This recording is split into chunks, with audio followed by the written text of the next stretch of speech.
cordiale saluto a tutti e un benvenuto. Oggi parleremo di guerra fredda, di come le opere difensive realizzate e così numerose nel nostro territorio diventeranno presto luoghi di cultura e di conoscenza.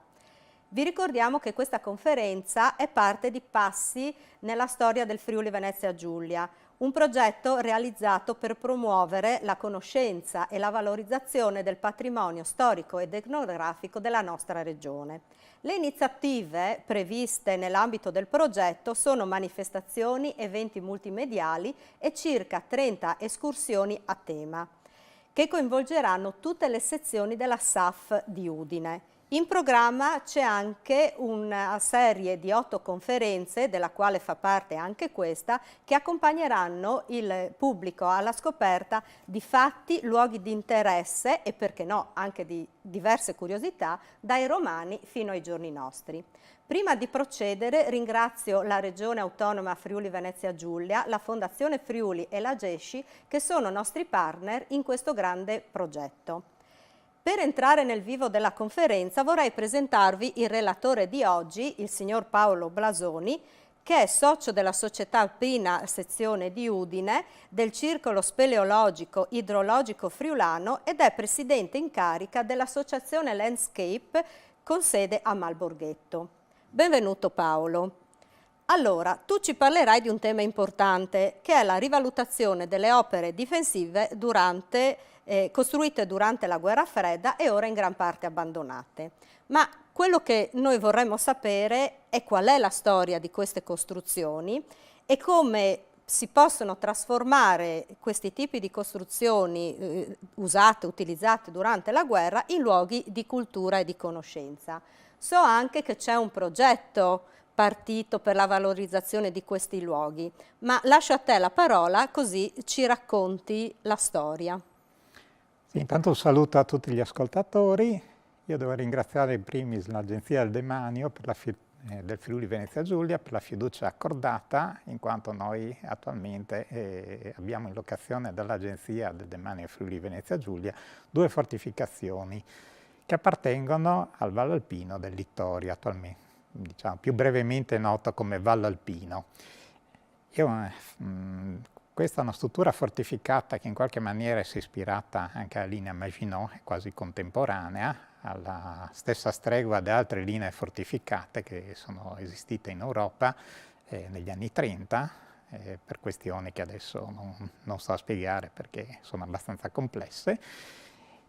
E la particolarità di queste strutture è che sono state utilizzate in buona parte anche nell'ambito della guerra fredda, almeno quelle che erano vicine alle principali vie di percorrenza della nostra regione, nella zona montana, perché io parlerò della guerra fredda in ambito montano.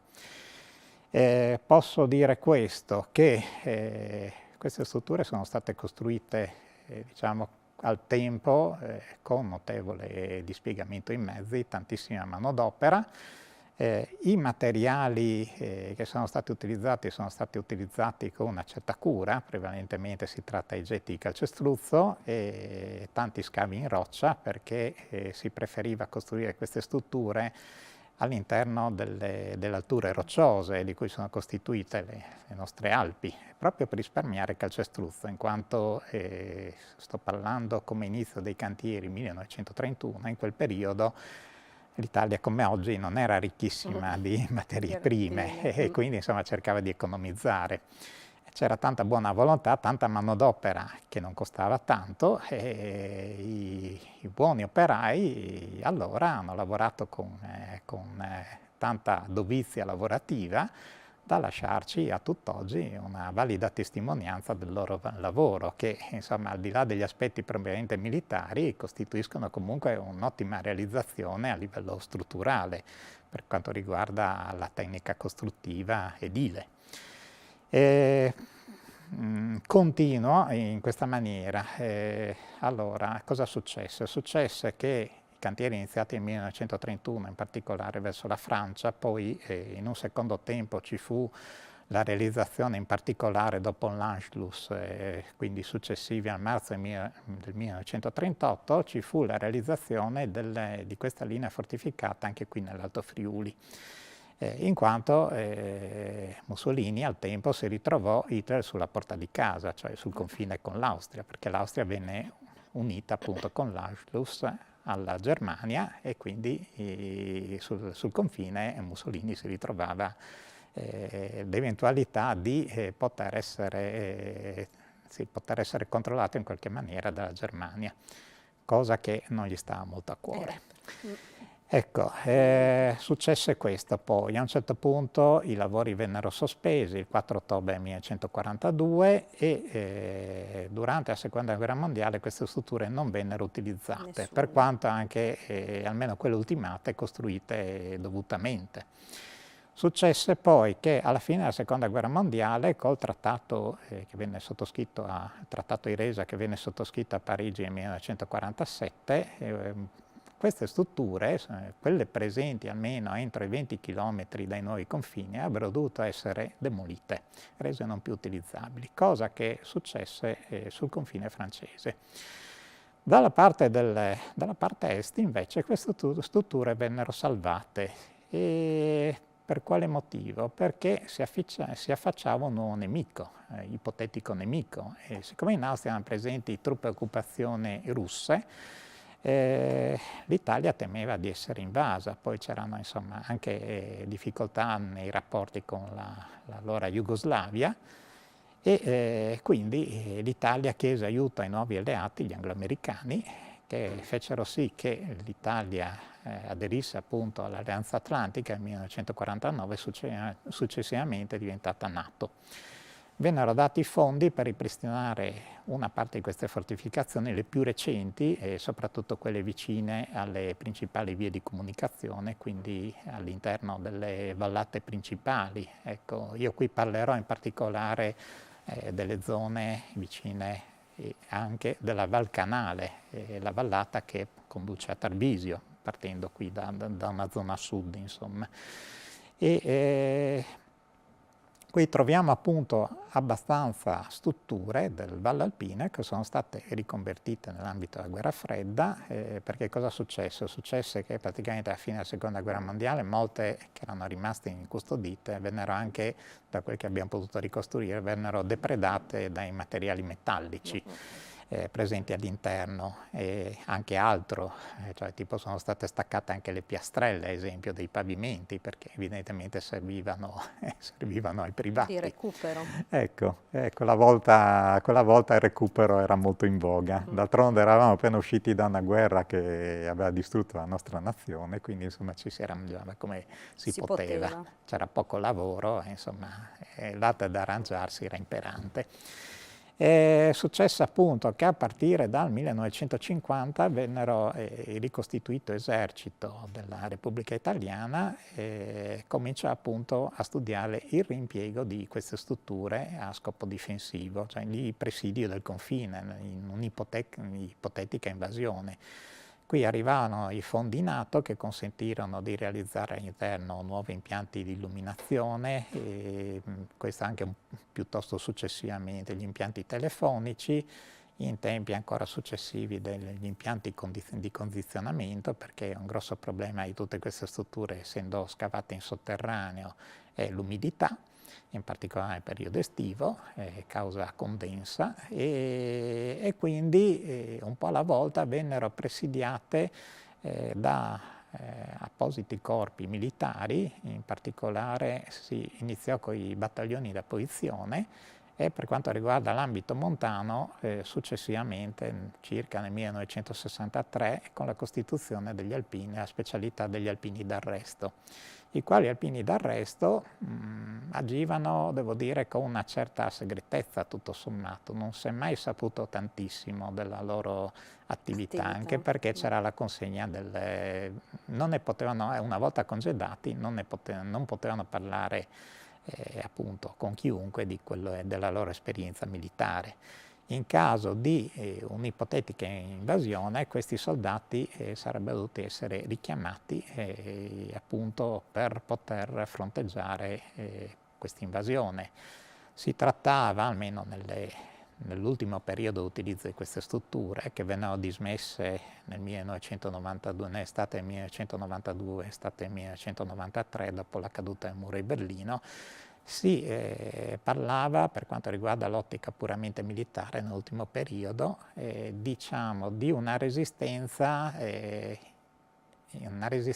iniziale, tanto da dar tempo al resto dell'esercito di potersi organizzare per capire dove c'erano le direttive di maggiore pressione da parte degli invasori e quindi potersi organizzare dovutamente.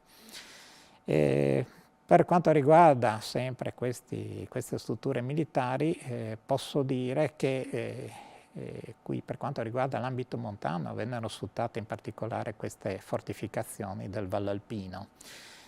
In pianura ne vennero realizzate di nuove perché non dimentichiamo che il confine verso la Jugoslavia venne spostato successivamente alla fine della Seconda Guerra Mondiale, quindi si realizzarono nuove strutture difensive con ottiche un po' diverse, decisamente più moderne queste, nelle valli del Natisone, poi lungo la zona di Gorizia e fino ad arrivare a Trieste, ecco, attraverso il Carso.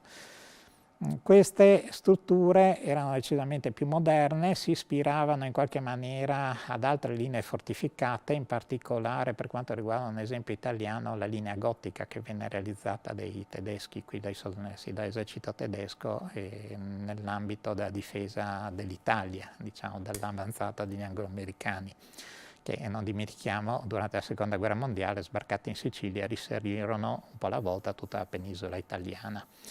La linea gotica era uno di questi sbarramenti che doveva in qualche maniera rallentare questa risalita.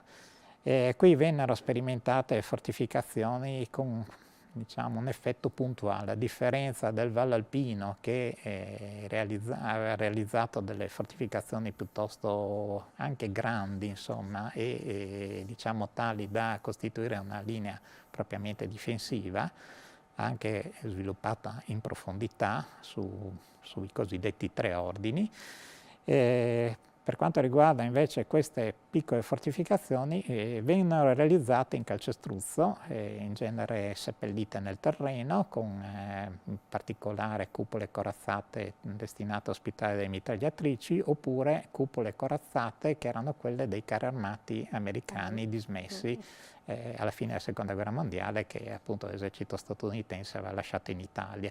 Questi carri, avevamo due esempi, o il carro in vasca, praticamente lo scatolotto del carro armato con la sua torretta seppellito dentro una vasca di calcestruzzo, privato del motore, e aveva il cannone funzionante, sporgeva soltanto la torretta e questa poteva ruotare ai 360 gradi e i serventi stavano all'interno della torretta ed erano protetti da eventuali tiri esterni. Vedremo un esempio anche durante le fotografie che adesso appunto farò partire.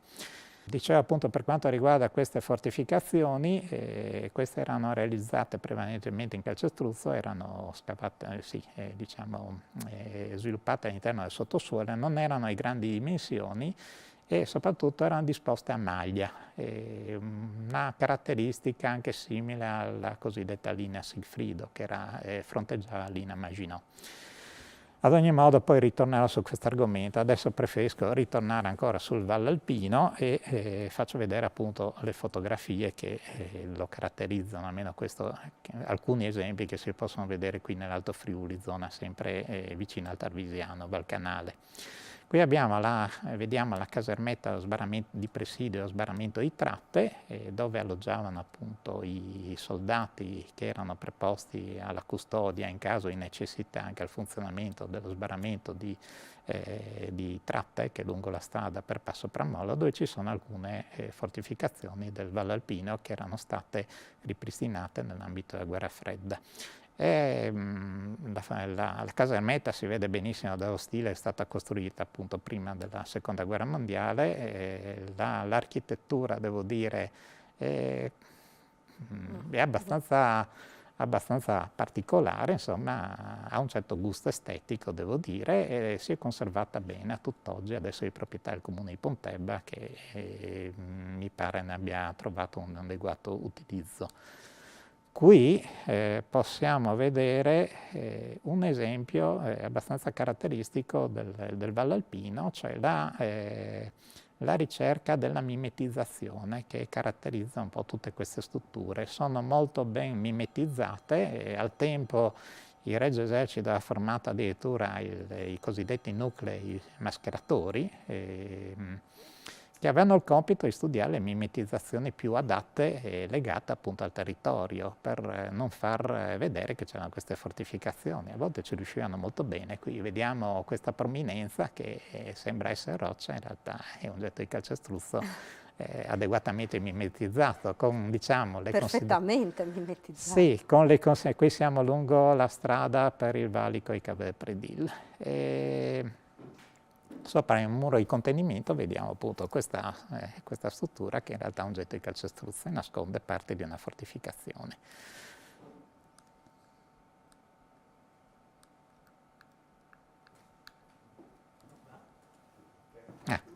Qui invece, questo è un ottimo esempio, siamo nel Greto del Tagliamento, questa fortificazione è denominata Lo Squalo, sembrava fatta apposta. Che ha proprio l'aspetto. Sì, in lontananza sembra percorrendo la statale, qui siamo nella zona di Portis dove c'è un grosso sbarramento del Valle Alpino, praticamente il primo andando verso le montagne, e praticamente qui dovremmo essere nel terzo ordine, cioè la fascia finale appunto di queste fortificazioni. Questo visto dalla statale, perché in alcuni punti si riesce anche a vedere, sembra un ammasso roccioso, visto invece qui la fotografia è stata scattata da vicino, si può notare appunto come si tratta di una fortificazione mimetizzata con finta roccia. E questa aveva proprio le feritoie quasi per prendersi all'interno gli attaccanti. Ecco, è abbastanza particolare, insomma, quando ci si avvicina incuta una certa soggezione. Qui vediamo un altro esempio di mimetizzazione, a mio avviso molto ben riuscita. Questa è una fortificazione che è scavata in roccia e qui si vedono unicamente i cosiddetti malloppi, cioè sono le prominenze esterne in calcestruzzo, perché le gallerie di collegamento si trovano all'interno della roccia. Questi malloppi sono quelli che ospitano le feritoie. Qui vediamo rispetto al canalino centrale, si vede sulla destra un malloppo, appunto mimetizzato finta roccia, con due feritoie, una è chiusa in parte da un portellone di mascheramento che era realizzato artigianalmente con intelaiatura in legno, a volte anche acciaio, se ne avevano, con della rete a maglie fini sagommata su cui veniva sprizzata della malta. Sulla sinistra vediamo un'altra feritoia, questa si riesce a vedere un pochino meno bene, comunque c'è una feritoia anche lì. Qui abbiamo un altro esempio di feritoie mimetizzate. Qui si vede un gran getto di calcestruzzo sagommato con queste prominenze al di sopra appunto delle aperture che sono le feritoie per sparare, e vediamo i portelloni di mascheramento. Tutto questo, oggi come oggi, fa quasi pensare, al di là degli scopi propriamente mimetici, quasi a un inserimento di tipo ecologico nel territorio. Infatti c'è chi ipotizza ormai che queste sono le strutture destinate a essere parte integrante del territorio. Del territorio, del paesaggio. No, vediamo. Scusate, purtroppo qui l'avanzamento delle fotografie è piuttosto rapido. È premuto troppo a lungo e vanno avanti di più. Devi farli solo il click. Allora. Ecco. Qui vediamo una mimetizzazione più recente, questa appartiene proprio ai rifacimenti ambito guerra fredda, anche qui abbiamo un malloppo, un gran getto di calcestruzzo sagommato appunto come finta roccia, e vediamo questi portelloni che sono su intelaiature di acciaio con rivestimento in vetroresina e poi ricoperto da dell'intonaco piuttosto sottile, però da lontano effettivamente è tutto inserito nel contesto alpino, sembra appunto essere un ammasso roccioso. Perfettamente mimetizzato. Esatto. Qui abbiamo un altro esempio, un altro malloppo. Qui siamo a ridosso della linea ferroviaria per Tarvisio, abbiamo i portelloni di mascheramento nella parte inferiore e di sopra abbiamo il calcestruzzo sagommato finta roccia. E il tutto appunto vicino alle alberature, quando c'è un passaggio veloce delle persone, insomma, queste non si accorgono che di fatto c'è una fortificazione. Nascosta. Esatto. Ecco, qui facciamo di nuovo un salto all'indietro. Questo è un ricordo della Seconda Guerra Mondiale. Io tengo molto a precisare che non sono assolutamente un guerrafondaio, i miei interessi sono puramente storici. Questa è una pubblicità esistente al tempo dove cosa succedeva? Per nascondere gli stabilimenti dai bombardamenti che venivano attuati in Italia da parte degli anglo-americani, si ricorreva alla mimetizzazione delle costruzioni e c'era la Ducco, primaria industria italiana di vernici, che appunto produceva delle vernici mimetiche. Qui abbiamo la pubblicità tratta da una rivista al tempo che riporta appunto la mimetizzazione procurata attraverso verniciatura degli esterni. Ecco, questo è un esempio delle strutture in calcestruzzo seppellite nel terreno e realizzate successivamente alla Seconda Guerra Mondiale, successivamente a partire appunto dai primi anni 50. Questa è la cosiddetta torretta nucleata, cioè abbiamo grosso modo tre stazioni in calcestruzzo presenti all'interno del terreno con al di sopra una flangia imbullonata con dei grossissimi tirafondi al calcestruzzo del solaio, e naturalmente è solaio ben robusto, ecco, avrà uno spessore probabilmente mai misurato, ma saremo non molto lontani dal metro di spessore, ritengo, o perlomeno poco più di 50 centimetri. E su questa flangia ruota a 360 gradi la torretta del carro armato. Questa era una torretta di carro armato americano, appunto come dicevo prima, quelli che sono stati lasciati in Italia dopo la Seconda Guerra Mondiale. E abbiamo al di sopra, si vede il cannone appunto della torretta, al di sopra vediamo questo soldato che, questa è una foto in posa insomma, alle prese con una Browning, una 0,50, sono sparaproiettili a 12,7 mm di diametro per la protezione antiaerea. La particolarità di queste strutture, che sono state riutilizzate in ambito NATO, deriva proprio da un impiego tedesco nella Seconda Guerra Mondiale. Si è visto che queste strutture difensive funzionavano bene perché erano difficili da colpire, perché erano molto basse e non di grossa sagoma e resistevano bene appunto nelle tattiche di guerra. Questo è un altro esempio di mimetizzazione, una cupola corazzata che si trova al di sopra di una fortificazione, mimetizzata a finto masso. Questo è un esempio di feritoia, anche qui si vede ottimamente ormai integrata nel paesaggio alpino, sì, nell'ambiente in particolare. Anche qui un altro esempio, questa è una feritoia per mitragliatrice a scudo rotante, anche questa ottimamente mimetizzata direi. Qui invece entriamo negli interni. Questo è un ripristino ambito guerra fredda del Valle Alpino. Questa è una porta stagna che ha la particolarità di non far penetrare gas tossici all'interno e di resistere in qualche maniera anche alle onde di pressione dovute a esplosioni.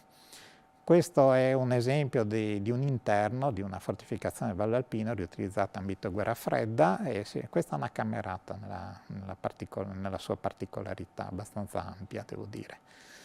Qui abbiamo ecco, un esempio di alcune segnalazioni che ci sono all'interno, questo è una sorta di ripostiglio, qui avevano appunto indicato il deposito dei materiali.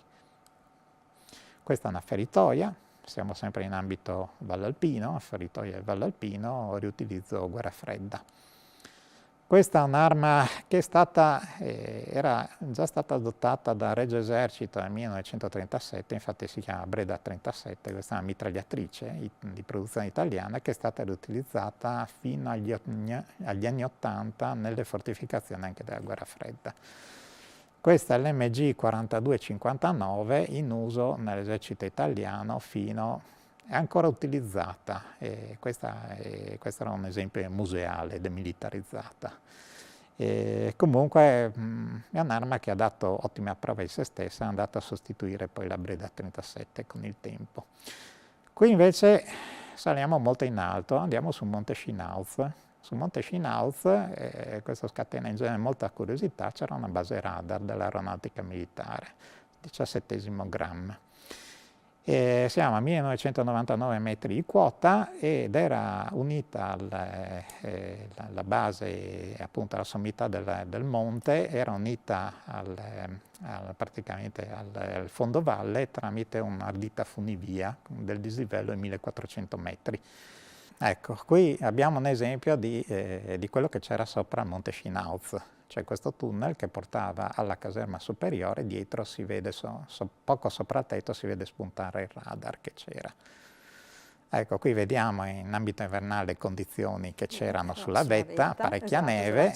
Ecco, questa dovrebbe essere la zona dei ponti radio, che esistono tuttora. Ecco, questo è il radar che c'era sul Monte Schinauz, è molto segreto al tempo, arrivava fino agli Urali come raggio d'azione. È stato realizzato, dunque la base radar è stata realizzata ai primi anni 70, sembrerebbe dopo la discesa del MiG ungherese all'aeroporto di Osoppo. A Osoppo esisteva una vecchia pista aerea realizzata dall'esercito tedesco nella seconda guerra mondiale e questo pilota, che ovviamente aveva disertato, è riuscito a volare, ad arrivare volando a bassa quota inosservato fino al campo di Osoppo. Questo è l'arrivo della funivia, la base Cedrona, denominata in codice, l'arrivo della funivia del Monte Schinauz, mentre sul fondovalle c'era la base Orso. E come dico, era l'unica maniera per poter arrivare in cima al Schinauz normalmente, l'alternativa era l'elicottero. Quando non funzionava la funivia veniva utilizzato l'elicottero durante manutenzioni. C'era divieto assoluto di salire sulla cima, infatti soltanto in tempi recenti la struttura è stata dimessa nel 2003 e soltanto recentemente insomma, è diventata abbastanza frequentata questa Quindi c'è cima. la possibilità di salirci Sì, si adesso. può salire, c'è un sentiero una traccia di sentiero da Santa Caterina, non molto percorribile devo dire, cioè da farsi con molta attenzione, soprattutto nella parte superiore, molto lunga, e altrimenti si può salire dalla Malga Piffil, ecco, quello è un sentiero più agevole, però anche questo è un sentiero riterrei per esperti, non per escursionisti qualunque. Ecco, qui abbiamo il retro del Monte Schinauz visto dalla zona Malga Biffil e si può vedere sul cimotto di sinistra, un pochino più roccioso, la prominenza proprio qui il radar è stato smontato, si vede la prominenza del solaio della costruzione che ospitava il radar. E con questo finisco insomma, le mie esposizioni e posso parlare riguardo a un'escursione che verrà organizzata qui a cura della Società Alpina Friulana, dove visiteremo 2 fortificazioni del Valle Alpino ripristinate in ambito NATO, quindi tenute in servizio, in particolare una nell'ambito della guerra fredda. Attualmente tutte e 2, che appunto sono date in affidamento all'associazione Landscapes, che attualmente presiedo, sono deputate insomma, a ricordare questo particolare periodo che insomma, ha riguardato tutto il Friuli Venezia Giulia. Possiamo anche, forse pochi lo sanno, ma questa era la regione forse più militarizzata d'Italia, a ragione della frontiera con l'Est, che era ritenuta particolarmente delicata. Qui c'era il 75% dell'esercito italiano e come in superfici la regione numero 1 è la Sardegna, per superfici occupate da servitù militare, la regione numero 1 è la Sardegna. Il Friuli ha superfici inferiori, però come numero di strutture il Friuli primeggia, perché in Sardegna ci sono i grandi poligoni. Con questo io concludo questa mia esposizione che spero troverete interessante e invito le persone che mi ascoltano a partecipare a questa escursione, naturalmente con le dovute cautele considerato l'ambito Covid. E vedremo un po' insomma, di poter spiegare forse ancora meglio quello che qui ho puramente accennato.